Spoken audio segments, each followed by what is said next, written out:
So the AP Royal Oak Offshore is quite an interesting offering from AP. It's kind of like a hot horology beta. Let's get into it. So first I want to start off with the plug to Ken Watches because this is their piece. They're a watch dealer in Hong Kong with 4 stores there, and you can check them out at kenwatches.com. This is not sponsored. Next, I'll go over my hands-on impressions of the piece, and then we'll talk about things I like, things I don't like, and then we'll get on to the hot horology beta.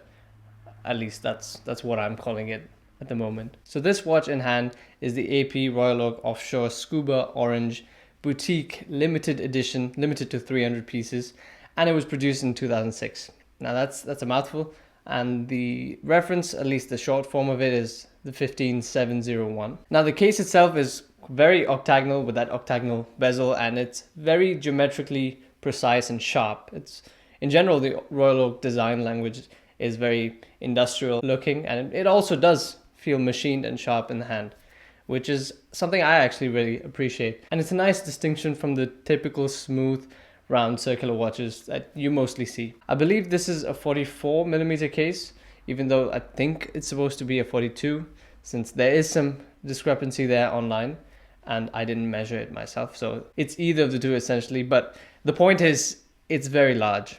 It's a large case, and of course it's smaller than the chronograph variant of the Offshore lineup, but still it wears larger than whatever dimensions it represents because of the way the lugs integrate into the case and into the bracelet. In this case, it's a strap. And the straps do, of course, wear smaller than the bracelets. Now, one of the interesting things about this Royal Oak Offshore case is that it looks like it has a helium escape valve, because that's what you'd think based on what Omega does. But it's actually not the case. The second crown in this hand is to turn the inner rotating bezel. It's something I find really cool and I appreciate about this piece, and this mechanism is fun. I don't particularly mind the lack of symmetry created due to the secondary crown. That's fine by me. But the thing I don't like about the crown itself is that it's encased in this sort of silicone or rubber material, and over time, of course, that does seem to fade a little, or at least looks a little faded, and it's not the nicest thing to feel on such an expensive watch. And the other thing about the crowns are they're shaped like a bolt, so it's not particularly comfortable to wind. Even though it looks very cool and utilitarian, it's not all that practical. The dial itself, the orange accents, I'm a fan of the use of orange in this particular dial. What I dislike is the fact that the mega tapisserie pattern, so that waffle section of the dial, is limited to the very central part of it. And that's because of the large Arabic numerals. So as a result of the large Arabic numerals, you have concentric circles around them just to have some pattern and not a flat dial. But the mega tapisserie pattern really doesn't extend all that much, and I think that looks kind of odd. But overall, I like the use of the Arabic numerals, even though they're quite large, and I like the use of orange. And the hands themselves, this is the older generation Offshore, so they're very similar to the Royal Oak, the regular Royal Oak hands. And the seconds hand, in this case, I like the tubular lume pip. I think it's fun.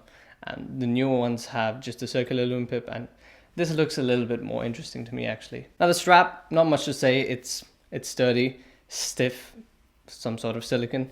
It's not all that comfortable, but it seems very durable and long-lasting.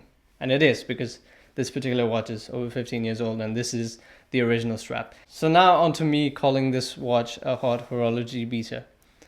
Now, the term beta watch is very well known in the watch community to refer to something you just put on and you don't care where you take it. The first thing that comes to mind when you hold this piece, because of that industrial, heavily machined and brushed solid case, the general tactility and heft of the case, it really doesn't make you feel like this is something delicate, and it seems like a tool.